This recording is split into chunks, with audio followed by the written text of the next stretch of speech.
I was speaking with my father, who's the medical director here, a doctor at our clinic, and I was telling him I was interviewing you, and then spermidine, and he said, it's really all about the energy in the cell. If you don't have the energy to defend and replicate, disease Absolutely. ensues. So he says we put patients on lowered immunity, this and that. It's not that it boosts the immune system per se, the system. It boosts the cell's ability to defend itself because it has the energy now. Think about it. If you don't have the energy, take care of itself. Right. If you don't have the energy to go to the gym, to cook food, to do things, you start to wither away a little bit, right? You start to become weaker. You become more susceptible to other things and injury, let's say. So, it really breaks down. And you're right. Medicine and doctors need to look at the building blocks, not the systems. The systems are just organized cells. That's it. Yeah. And I, I want to stay on that point for just a second, because again, I come from the exercise community. I've been teaching the exercise sciences since 1987. And I believe the fitness industry failed without a doubt, because when you talk to someone, listen, we're recording this on Tuesday before Thanksgiving. We're getting ready to go into the holiday period. And then January 1st, boom, all the resolutions start. What are the resolutions? I want to lose weight. Worst goal in the world. Okay. We have failed at that so many times. The reason you exercise is to train your mitochondria to improve them, because that improves their ability to produce energy. It improves your ability to live longer. And you don't have to lose weight to do that. It is a nice byproduct, okay, when it happens, but don't use weight as your primary indicator. It's a secondary indicator. And then we can take this one more step in the fact that as we're improving energy and as we're improving these processes, you don't have to be in a CrossFit gym, laying in a puddle of sweat in order to get the benefits of exercise. If you get a heart rate monitor and you learn to train in zone 2 and 3 of a 5-zone system, there are huge lifestyle benefits that come from zone 2 work.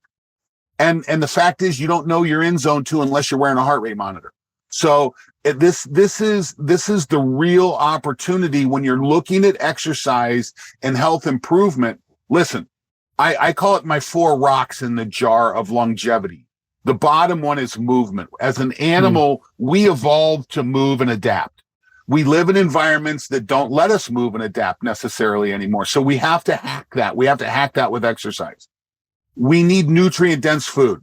We don't necessarily get it all the time, so we have to hack our food with supplements. My 3rd rock is sleep. Okay. If in the absence of sleep, everything, I mean, when Mother Nature wants to take you out, she takes your sleep. And so always hacking our environment to sleep. You can't hack sleep, but we can hack the environment, make sure we're getting good sleep. And then light is my 3rd. You see a red light panel here over my shoulder. I think light is a nutrient. And so those are my 4 big rocks, and they go in the jar of purpose. You have to wake up in the morning and have a purpose. You got to have something that you're working towards, because the decisions not to engage in exercise, get good sleep, get light, get nutrient dense food, only is enabled through the desire to live long and healthy. And so this is the process. And it just so happens that spermidine is one of those key molecules that we've come across that, wow, when we get it in the diet, it makes a big difference. But you can't take spermidine and be sedentary. You take spermidine and go walk. Take spermidine, hack your sleep. Get the lights out of your bedroom, get to sleep. Get spermidine, get quality light. These all go hand in hand. Yeah, and I love that idea, Don, of purpose being a part of that as well, because it is true. I'm a big believer of purpose-driven medicine, meaning if you don't have a why to get better, you're probably not going to get better. You're not going to put in the work yourself. Now, I think conventional medicine, just like I think you said fitness kind of failed, conventional medicine failed in that they don't care about a why. Here's a pill, keep doing what you're doing, and you're going to feel a little bit better, but then you're going to feel worse, and we'll give you another pill. We'll keep doing that till you're dead. And so it doesn't ever give you the true why to get better. It just gives you something to cover up the pain created by your not why and, the actions you've taken to get you sick. I saw a meme the other day. It was one of the best things I've seen on the internet. It says, taking a pill and thinking you're healthy is like getting a loan and thinking you're rich. Very Okay. true. They're just not the same.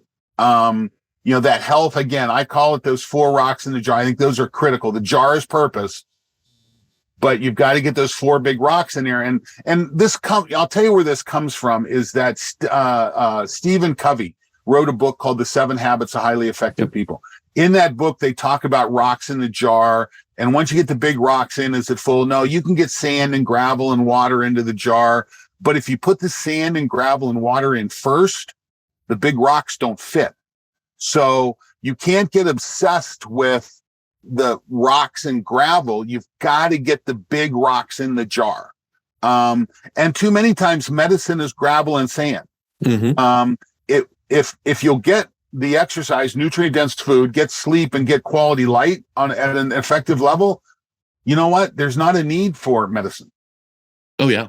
Those foundational pieces are free. Those foundational pieces like sleep, going outside, getting sunlight, like you said, light, right? Mm-hmm. The fresh air, all this moving, walking outside. Again, these are not things you need to particularly go to the CrossFit gym and pay a membership for. And you can hack them. All that. Yeah. You see a sauna over my shoulder. Sauna is a wonderful, and we look at sauna, we look at heat therapy. It's culturally ancient. Mm-hmm. I don't know. I had a chance to participate in a Native American sweat lodge ceremonies for a while.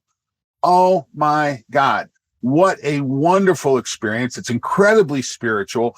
It's the hottest sauna you've ever been in your life. It was, I felt like my skin was going to come off at times, but what a wonderful practice. And whether it's in the Scandinavian countries and their use and love of sauna, or we see it moving culturally through many, many cultures, heat and cold are good stimulants, and they can be a hack to exercise.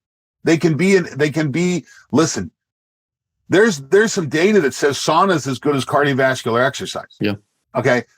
The best data says a little cardiovascular exercise and some sauna is even better. Yeah. Right. So, listen, that's one of the beauties. And it's just about prioritizing and making sure it's part of what you want to do.